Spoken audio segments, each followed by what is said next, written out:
1955 চনৰ কথা কোনোবা এদিন জুবিনৰ গৰিমাৰ লগত জনা শুনা হয়। তেতিয়া গৰিমা বম্বে ছফিয়া কলেজৰ BA ইংলিছ মেজৰৰ ছাত্ৰী আছিল। 2002 চনৰ ফেব্ৰুৱাৰী মাহ তেওঁ আমাৰ ঘৰলৈ বোৱাৰী হৈ আহে। যোৰহাট আৰু গুৱাহাটীত ধুমধামেৰে ৰাইজৰ আশীৰ্বাদেৰে শুভ বিবাহ সম্পন্ন কৰা হ'ল। কিন্তু তাৰ আগৰ 1.5 বছৰৰ ভিতৰত আমাৰ পৰিয়ালত আটাইতকৈ ডাঙৰ আৰু শোকাবহৰ ঘটনা ঘটিল।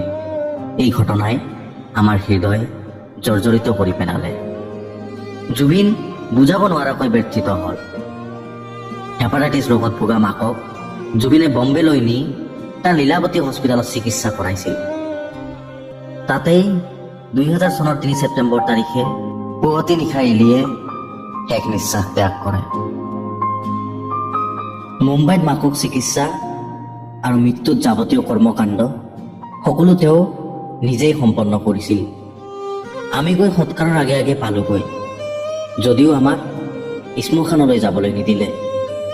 কিজানিবা দুৰ্বল হওঁ, ভাগি পৰোঁ। পাছত তেওঁ সকলোখিনি মাতৃভক্তি আৰু মৰম গুপুতে গুপুতে নামৰ গীতটোত ঢালি দিছিল।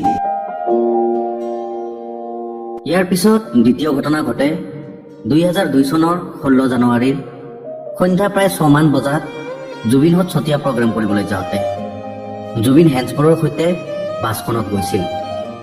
তেওঁৰ নতুন ফৰ্ড আইকন গাড়ীখনত জংকী, ষ্টেৰিঙত জয়ন্ত পাত্ৰ, যি তেতিয়ালৈকে জুবিনৰ প্ৰিয়তম বন্ধু, ড্ৰাইভাৰ আৰু মেনেজাৰ আছিল।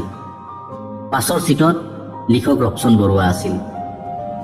আনফালৰ পৰা অহা তীব্ৰবেগী ট্ৰাকখনৰ খুন্দাত জংকীহঁত যোৱা ফৰ্ড আইকন গাড়ীখন চূৰ্ণাকৃত হয়।